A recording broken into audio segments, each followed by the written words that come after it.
Assalomu alaykum. Ushbu video foydali bo'lishi uchun joylanmoqda ringizga. Avtoturargohda bir odam, yosh kattaroq odam masofadan boshqaradigan pulti ishlamay qolgan ekan, mashinasini ocha olmasdan qiynalayotgan ekan. Shunda keyin biz hozir trekker misolida ko'ramiz. Ishlab chiqaruvchi tomonidan o'zi masofadan boshqaradigan pult 30 metr masofada ishlar ekan, keyin kalitsiz ochish funksiyasi mavjud bularda.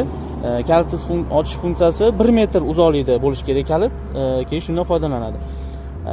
Endi pultda zaryadkasi, batareykasi tugab qoldi. Bular batareykada ishlaydi. Batareykasi tugab qoldi, tugashga yaqin o'zi ma'lumot chiqarar ekan, chiqarish mumkin dedi. Hozir qo'llamasini ochib ko'rganimizda. Undan tashqari har bitta pultda manaqa masofadan boshqaradigan pultda manaqa bosadigan joy bo'ladi.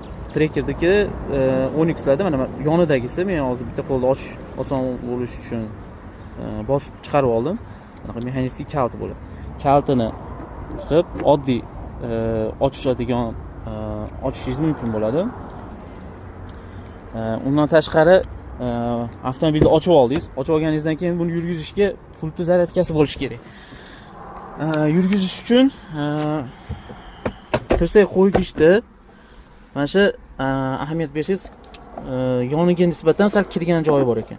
Pult shu joyga qo'yib turib, mana shu holatda joylashtirib oddiy avtomobilda yurgizsangiz bo'lar ekan. Shunda avtomobilda yurgizib bir martalik borib olishingizga yetadigan darajada bo'lar ekan. Endi buni keyin esdan chiqmasdan albatta pultni batareykasini almashtirib olish kerak bo'ladi. Batareykasini almashtirish ham trekker Onyxlarga juda ham oson ekan. O'zingiz almashtirib olsangiz ham bo'lar ekan. Agar bu qiziq bo'lsa, keyingi videolarda qo'yib beramiz, xudo xolisa.